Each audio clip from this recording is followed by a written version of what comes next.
Happy Pride Month, otherwise known as let us run around the White House South Lawn topless and naked because we need clout and attention. We have a lot to unpack here on this episode of Culture Shock. Yep, that's right. That's a sentence for you right there. Topless trans activists at a White House Pride event. Our ancestors are definitely rolling in their graves as I'm saying this, so let's just jump into this if you have no idea what I'm talking about. You know, maybe you somehow gloriously missed this story.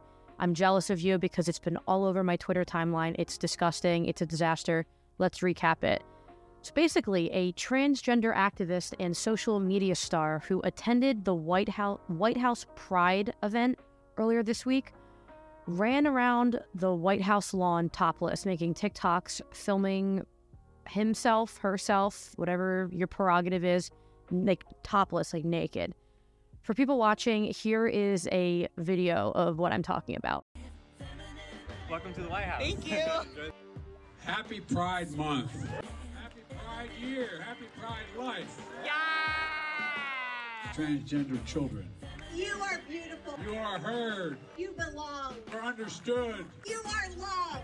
And you belong. Some of the bravest and most inspiring people I've ever known. And you're welcome. Good folks. Can we take a little video? Hi, Mr. President. It is an honor. Trans rights are human rights. Oh, it's a video. Oh, it's a video.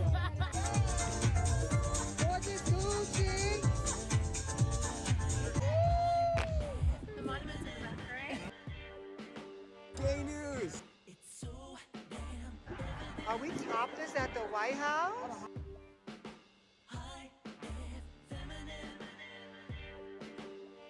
And let's not forget that our president, Joe Biden, once tweeted, "We need to restore honor and decency to the White House." Perfect. Perfect description. Absolutely perfect.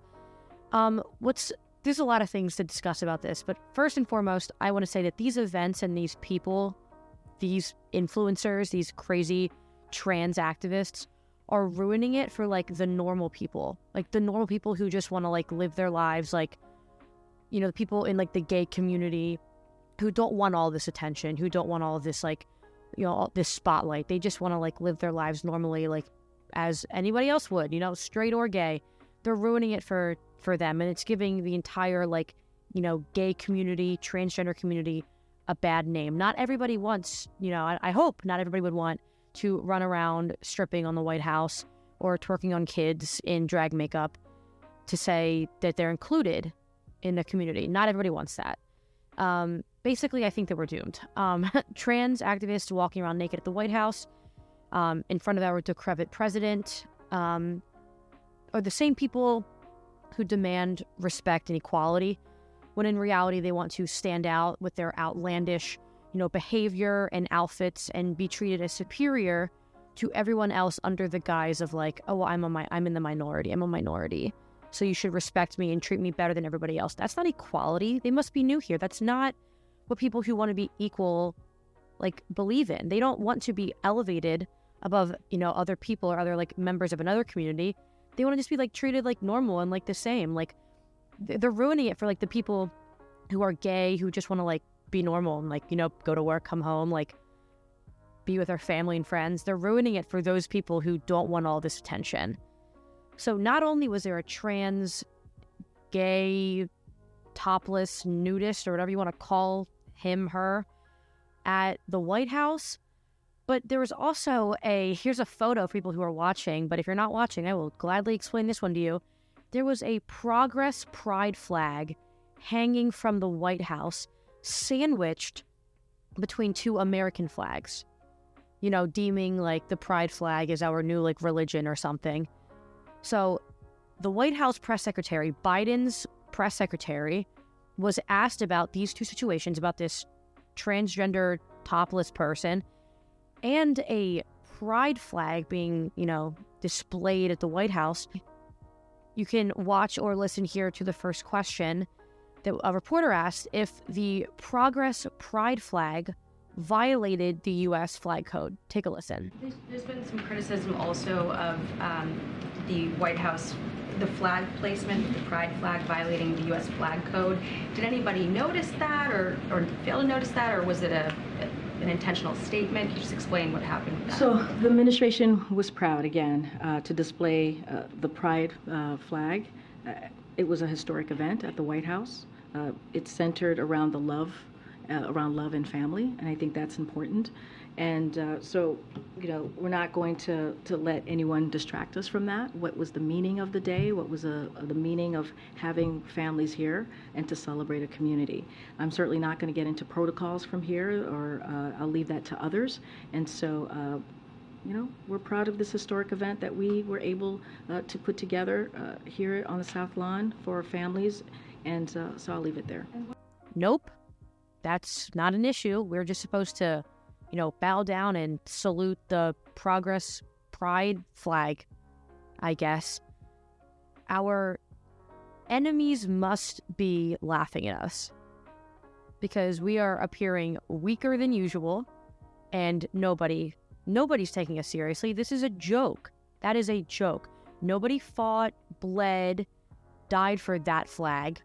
You're running a flag that does not speak for all Americans. If you want to speak for all Americans, you should run the American flag. Hang the American flag. The American flag. Why would they do something that's intentionally, divisive? Why would they put up a pride flag that's intentionally not, all-encompassing and representative of the American population? The White House press secretary was also asked about the transgender streaker, I guess we can call this individual, who graced the White House South Lawn with his or her presence. And she was basically asked if stricter rules will be enforced for future events, because the White House did put out a statement saying that behavior was unacceptable, and the White House press secretary did comment on it. But what's really interesting is the last couple of lines of her response, and I will play the video or the audio for you to listen to right now. On the exposure incident on the South Lawn, having received the statement that the White House believes that was inappropriate, disrespectful, is there going to be a greater effort in the future to communicate a code of conduct for White House guests? Look, as you mentioned, the statement that we put out, you heard from us earlier today, the behavior was simply unacceptable. We've been very clear about that. It was unfair to the hundreds of attendees who were there to celebrate their families. So, we're going to continue to be clear on that. And that type of behavior is, as I said, unacceptable. It's not appropriate. It's disrespectful. And let's not, it really does not reflect the event that we hosted to celebrate the LGBTQ plus families. Again, hundreds of families who were here to celebrate their community and who were here in attendance. So, look, individuals in the video certainly will not be invited to future events. And this has not occurred before, right? This was not a normal thing that has happened under this administration. But we've been very clear about how we saw this particular behavior. Saying that the behavior does not reflect the event that the White House hosted. Hello? Yes, it does. You literally encourage this type of behavior all the time. So much so that these topics are in children's schools and literature, infiltrating our school systems. You absolutely encourage this behavior. You're just mad that people on both sides of the aisle are maybe someone who's, nude shouldn't be at the White House. Now you're standing up and saying this was unacceptable and irresponsible and unfair, disrespectful, not appropriate. All these buzzwords so people stop getting so pissed off and angry at you. It does not reflect the event that the White House hosted. You're telling me that you putting on a pride event at the White House, you didn't expect people to do dumb things like this? Unbelievable response. Hilarious response, to be frank. And a lot of articles have come out saying that this transgender influencer will not be welcomed back or invited back to future White House events because of this behavior. Very interesting. We'll keep tabs on that because this story seems to kind of still be in the news cycle with just how ridiculous the entire thing was. All right, continuing on, I'm going to keep talking about the White House press secretary for a minute now, because another clip that I just found wild that was on the news past couple of days, and I don't think it's going to be going away. Biden's press secretary goes after a reporter, basically saying that it's like transphobic and dangerous to insinuate that people, men who are in females locker room would ever like assault them or be dangerous to women. That is not something that is unheard of. There are parents on both sides of the political aisle who are saying that they have fear that their daughters are going to be in uncomfortable situations with biological men. And like, just watch this clip of what this reporter asks, a very normal and like standard question, and just listen to how the press secretary like twists the answer. What would the president say to parents out there who have daughters, let's say in high school, for example, who are worried that their daughter may have to compete against a male, a person born male, and there could be directly in physical athletic competition and worry about their daughter's safety? So look, what you're alluding to is basically saying that transgender kids are dangerous. It sounds like that's what you're saying. Well, you're saying that their safety is at risk. Yeah, but you're laying out a broad example or explanation of what could potentially happen. A broad example explanation. That is dangerous. That is a dangerous thing to say. That essentially transgender kids we're talking about are dangerous. What a twist, right? Like, how did kids getting assaulted in locker rooms or changing rooms get twisted into this reporter being transphobic? Like, this is an issue that is on a lot of parents' minds. Like, Corrine should stop acting like it's not a serious problem. It's like not only unfair for these biological men to be competing in women's sports, but it's unsafe on and like off the court, you know, like on and off of the gameplay, behind the scenes. Like, it's just not a safe situation. Like, when are we going to reach a point where we like cross a line and say like, you know what, this is enough. Like, that's like, when are we going to get to that point? Because according to the press secretary, everything is dangerous. These words are dangerous. This rhetoric is dangerous. Your concern over your children being attacked or humiliated or assaulted is dangerous. It's transphobic to be scared of your daughter being in a locker room with a boy. No, it's not concern or fear. It's just transphobic, and you're a bigot and you're a transphobe. Like, the White House won't look into instances where girls are actually being hurt and injured and attacked on and off of a court, or, you know, on and off of like out of a pool, for example, during either locker room exchanges or on a field or a court, because they don't care. They don't want to hear specific instances because they don't want the stories. They don't want to know the truth behind it. Like, their feminism and their, oh, we stand up for women is phony. It's apparent how phony it is. They're frauds. They don't care about women. They have this guise up that they're here to support women, when in fact they're here to support men who are pretending to be women. And that's just the fact. Like, that's just a fact of the matter. They're frauds. There are so many stories of women coming forward saying, I was hurt on a volleyball court. I was traumatized in a locker room. I felt uncomfortable here. I felt uncomfortable there. And the White House just continually goes, I pretend I do not see it. You know, I pretend I do not hear it, because that doesn't add into their story and their ideology and their this push of this lie that trans athletes performing and competing in women's sports is a good thing and it's safe and it's encouraged. That doesn't add to their storyline that they're trying to push. And it's scary. Like, these young girls who are just starting to get very competitive in their sport might be competing with boys, young boys whose parents were deranged and demented enough to say, yeah, you can be Johnny, you can be a little girl. Yeah, go play with the girls, Johnny. Like, what? It's scary. Like, I would be terrified. All right, something that's like moderately on a bit of a brighter note, which is a little funny. This is a video that people in my office were showing around. It's very funny. There's a TikTok that went viral of a liberal woman going on a rant about how it's hard to find a masculine man who isn't a conservative. For those of you watching, here's a video, or if you're listening, here you go. Do you want to know one of the saddest realizations I recently had? Was that as a liberal woman, it is really hard to find a man who is willing to play the more traditional masculine role in the relationship in today's day and age, who is not a conservative. A man who wants to pay on the first date, who wants to open your door, who has that want and desire to take care of you and to provide, who is not a conservative. And obviously, as a liberal woman, I do want to be respected for my independence, and I do want to have my own autonomy in the relationship and not be confined or conform to the traditional female homemaker, childbearing role.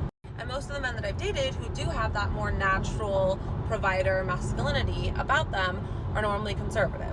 So I don't really know what to do because I don't want to compromise my morals and values just to find a man, but am I asking to have my cake and eat it too? She is so close to understanding. She is almost there. Like, you're almost saying what you need to be saying.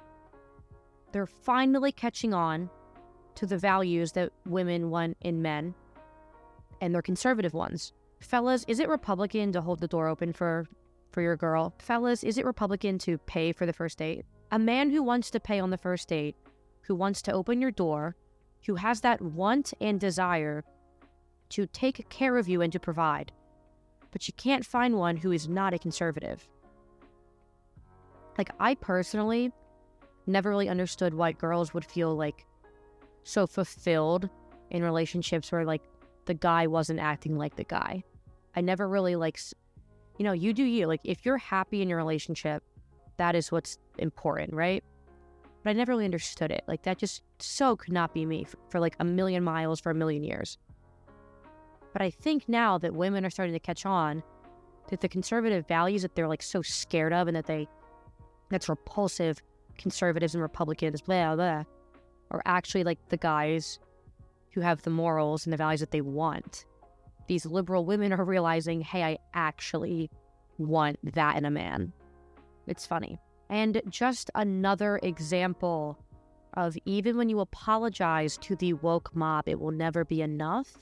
And you might, in fact, lose your job over it. The Toronto Blue Jays pitcher, Anthony Bass, shared an anti-LGBTQ ABCDEFG plus video on Instagram.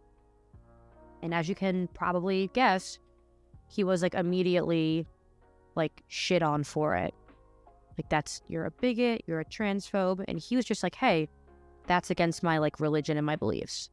But what's funny and sad, but still funny about is that he basically apologized, which you can believe that was a good thing to do or not.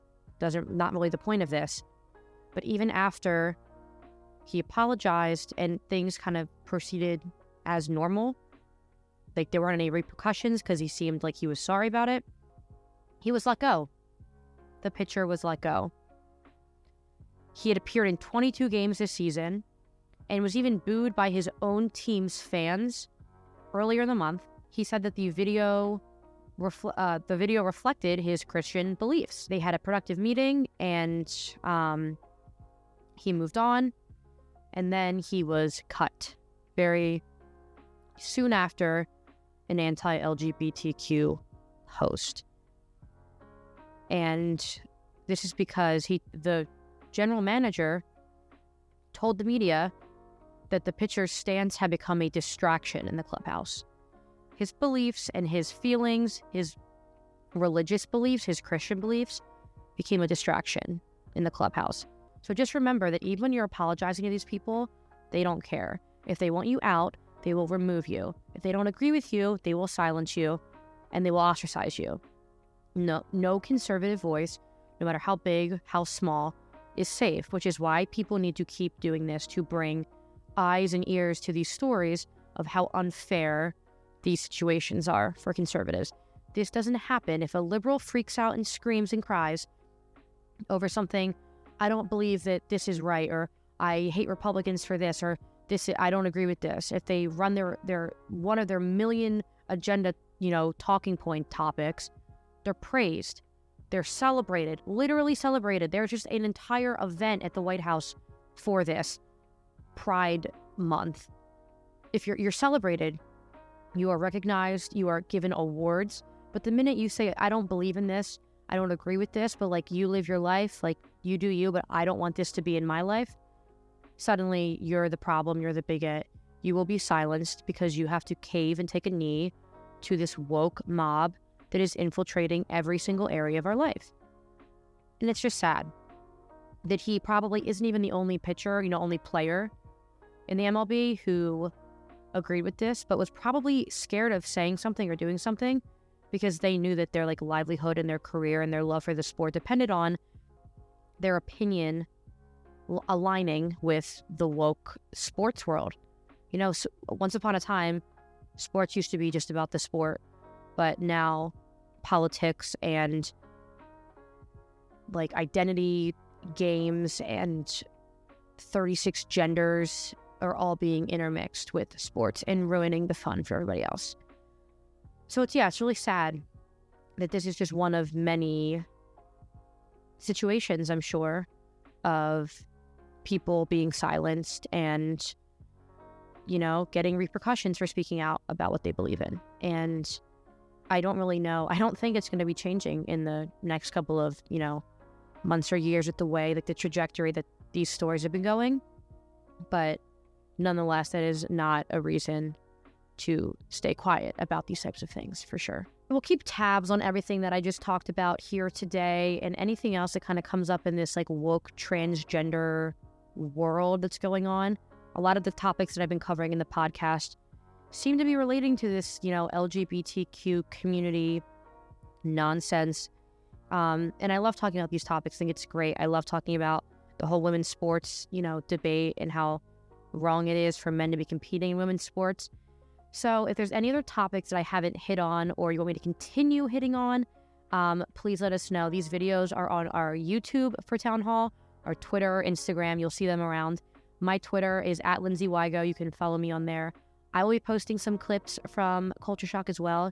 So if you see anything or you want me to touch on anything, leave comments and replies because that sounds like a blast to incorporate people's, ideas and topics into further episodes. So until then, I will see you guys in the next video. Or if you're listening to me, you will hear my voice soon enough. Okay, goodbye.